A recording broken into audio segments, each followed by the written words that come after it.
Dulu ada yang pernah tanya cara blessing kulkas yang kecukil. Ini saya ada kerjaan yang kebetulan habis kecukil seperti ini. Pernah diservis, dilas sana sini beberapa kali karena memang udah keropos dan mungkin mampet karena dia tidak dibersihkan. Walaupun bekasnya kapiler sudah diganti. Dan ini saya ganti evapnya karena memang udah keropos bocor di sana sini. Dan seperti ini ciri-cirinya. Kalau masih keluar cairan seperti ini air ya, nggak bakal kulkas bisa dingin, nggak mungkin ya, karena mampet pasti itu. Jadi yang harus kita lakukan untuk mengatasi seperti ini ya, kita harus mengganti evapnya karena tadi memang keropos. Kalau memang nggak keropos bisa dibersihkan dengan cara di blessing. Ini yang baru evapnya sudah saya siapkan.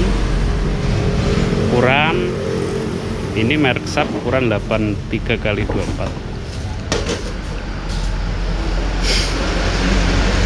Oke, saya potong di sini kapilernya. Nanti kita ganti.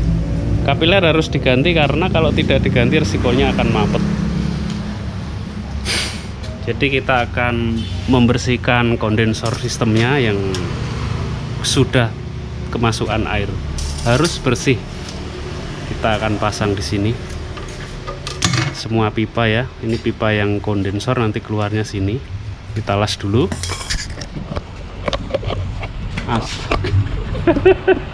Lasnya parah pak. Ya, harus diganti baru ini lasnya ya. Sidik-sidik kok baru. Ajur.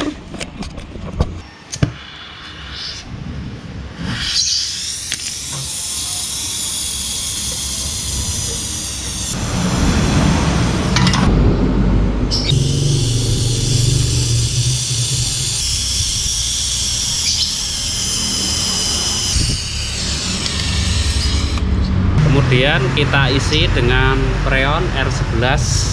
Ini kalengnya tabungnya ini R410, tapi isinya ini freon R11 untuk membersihkan sisa-sisa air yang ada di dalam pipa kondensor. Yuk dibuka. Ini enggak ada tekanannya karena dia berupa cairan. Terus buka terus air sampai numpuk, sampai mili nong gini. Ini cara saya cukup sederhana seperti ini ya, cukup pakai selang saja. Kalau teman-teman pakai manifold lebih bagus. Tuntek kok ya, dibalik, angkat tinggi karena dia nggak ada tekanan, jadi kita harus tuang sampai keluar seperti ini cairannya. Oke, tunggu sebentar.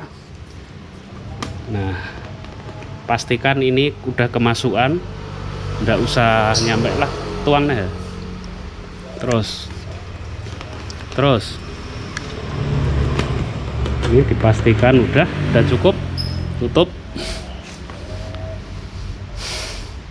Jadi main dikira-kira aja ya, sampai nanti bersih ya, sisa-sisa gas yang ada di dalam sistem nanti bersih. Sekarang saya akan tutup dan saya ganti dengan tekanan gas. Di sini untuk yang nekan bebas, boleh menggunakan R32, boleh menggunakan, pokoknya saya selalu menggunakan freon AC karena itu lebih bersih daripada menggunakan kompresor. Yang jelas tidak boleh menggunakan kompresor karena kompresor mengandung air, udara ya. Kalau yang sebenarnya sih menggunakan nitrogen ya, tapi nitrogen saya nggak punya, jadi saya gunakan freon untuk memberi tekanan, untuk membersihkan. Jadi seperti ini. Kita akan buka gasnya pelan-pelan ya, nanti muncerat soal ini ya. Yuk, pelan-pelan saya just kasih lihat teman-teman dulu pelan-pelan. Oke. Nah, cairan warna hijaunya keluar. Ini terjadi warna hijau karena campuran gas freon R134 dengan air. Yuk, banter, pol, terus pol, tuh, sampai bersih. Kemudian kita gebes ya, just buka pol, seperti ini ya. Ini udah bersih, kering lagi. Ini sudah kering, nggak ada sisa-sisa air dan freon. Sekarang kita pindah ke bagian pipa yang ke evaporator. Kalau memang nanti dirasa kurang bersih, bisa diulang untuk membersihkan kondensornya. Sekarang kita membersihkan yang bagian ke evap. Caranya sama seperti saat membersihkan kondensor, kita pasang R11 nya.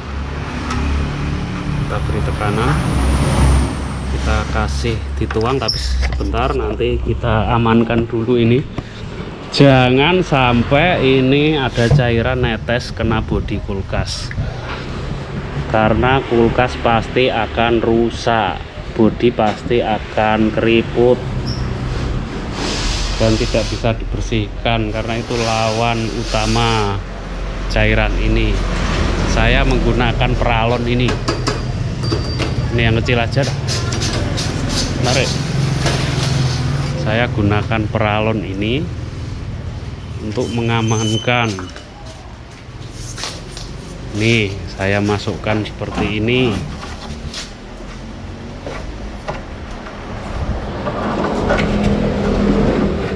Peralon aja bisa bengkok ini nanti. Oke, wes tuntek. Nah, yang sana dituang.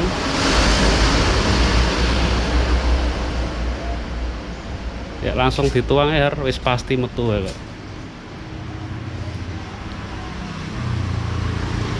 Terus karo digoyang-goyang selangi. Nah, kurang nungging. Seruk. Nah, wes oke, tutup. Tuh, lebih aman kita beri tutup di sini. Kasih lap. Bengkokin. Rada kuat bengkok none. Nah.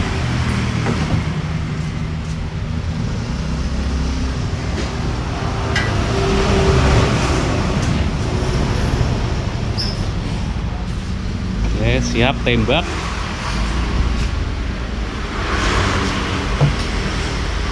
Oke, yuk langsung putar. Just nih, stop dulu, ini ada yang muncrat sini, nggak apa-apa. Yuk lanjut.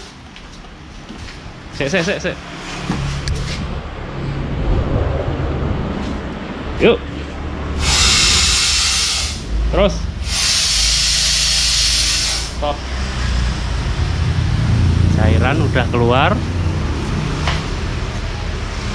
warna ke hijau-hijauan, dan sekarang kita coba dijos.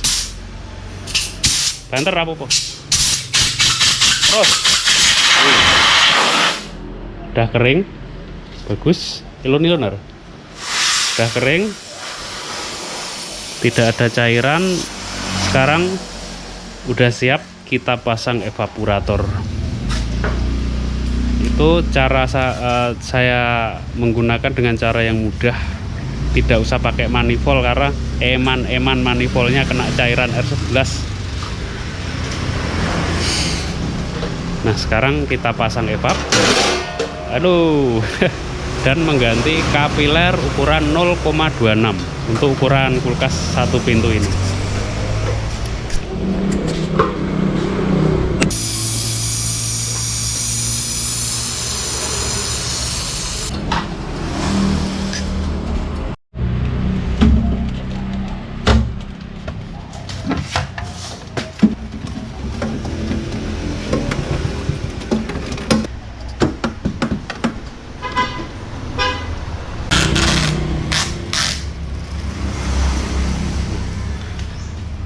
Kemudian kapilernya kita isolasi seperti ini biar rapi. Nah, sekarang kompresor juga harus kita kuras olinya, sambil kita perhatikan apa sudah kemasukan air.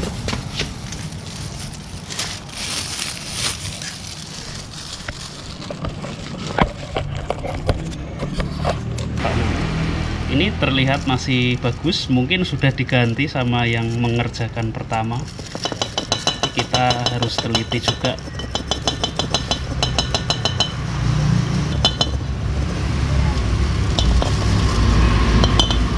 Sebenarnya ini masih bagus, tapi sudah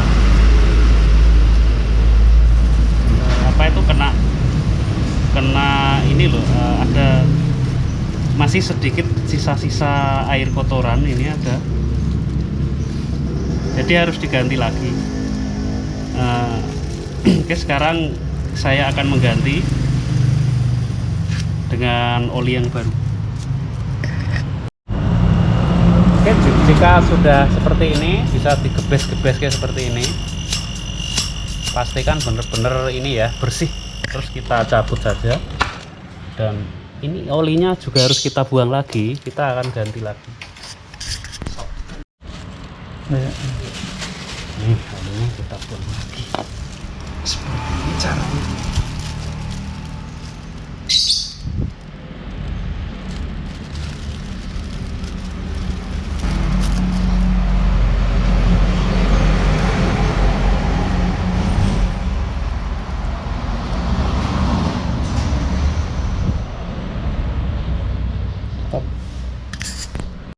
Dan olinya yang tadinya bening sekarang pun berubah menjadi keruh karena sudah tercampur dengan kotoran.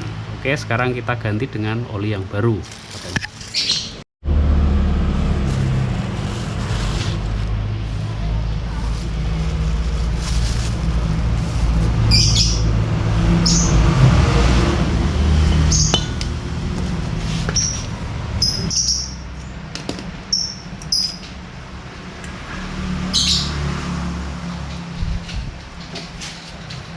Sekarang kita ganti dengan oli yang baru, sisa tadi yang kita pakai. Jadi setiap kali saya mengerjakan mengganti oli, pasti ini habis satu botol ini.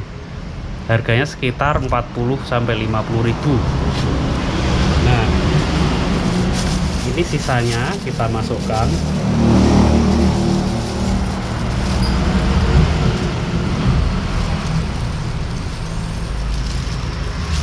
Ini saya nggak pakai ukuran karena saya sudah profesional. Jadi saya langsung isi aja, nggak usah pakai ukuran.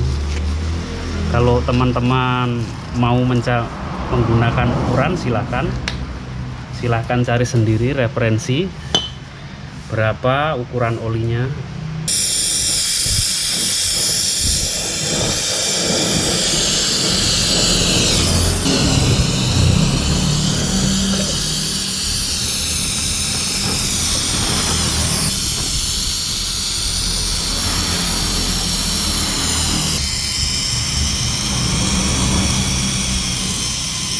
Kita melakukan pengetesan apa mampet atau tidak.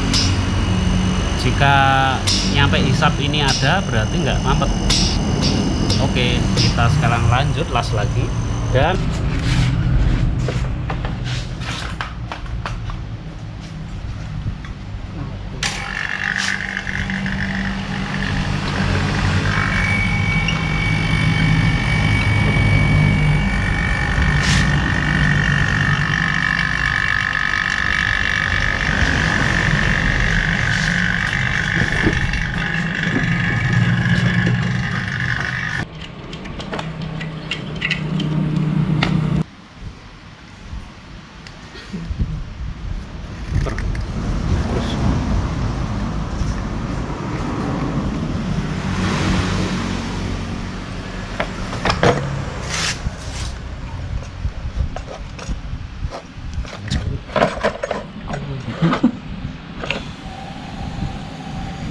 ini kondisi kosong, saya isi kondisi mati. kita isi maksimal aja lah, pokoknya diisi. Setelah jarumnya berhenti maksimal, kita colokkan kulkasnya.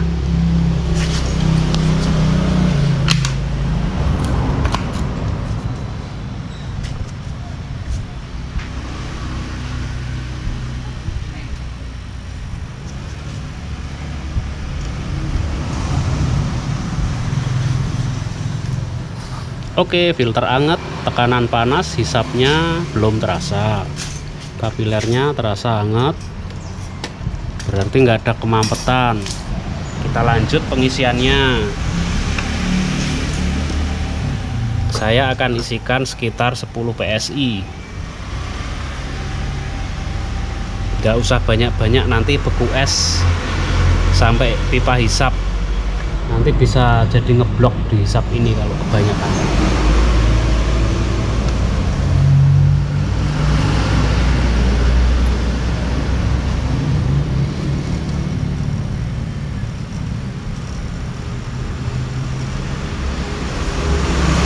Ini enggak ada angka 10, jadi adanya cuma ini ya, angka 1, 2, 3, 4, dan itu yang angka itu hitungan bar. Untuk yang PSI yang garisnya yang ke dalam, jadi ini 0 di antara ini 2 strip sebelum garis angka 1 ini ya. Nah segini, ini 10 PSI ini. Saya tambah lagi.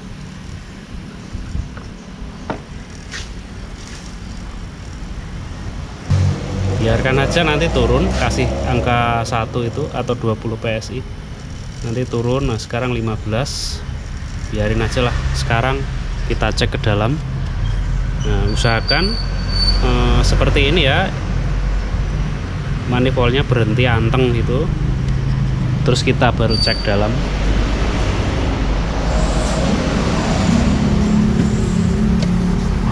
Yang dalam pasti normal, pasti sejuk. Nah ini dingin pasti, ini udah beku, area yang sini udah beku, tinggal ke bawah sini. Nah karena kasusnya dulu pernah kecukil dan udah kemasukan air nyampe kompresor, jadi kita harus tunggu. Kalau dalam jangka waktu sekitar 3 jam nggak ada mampet, berarti dipastikan sudah sukses. Nggak mampet artinya tidak terjadi kemampetan, karena ya tadi sudah kita bersihkan dengan menggunakan gas R11 dan kita tekan menggunakan freon R32. Memang di sini modalnya agak banyak, saya menggunakan freon seperti itu. Mungkin kalau dihitung ya, kalau orang nggak komplit alatnya atau peralatannya minim ya pasti nggak masuk itu dengan biaya servisnya. Tapi saya mengutamakan kepuasan pelanggan, biar bener-bener ini barang awet, nggak cepet komplain dan rusak, karena fatal akibatnya jika hanya kita isi dan kita bersihkan sembarangan, yang ujung-ujungnya adalah kompresornya akhirnya rusak.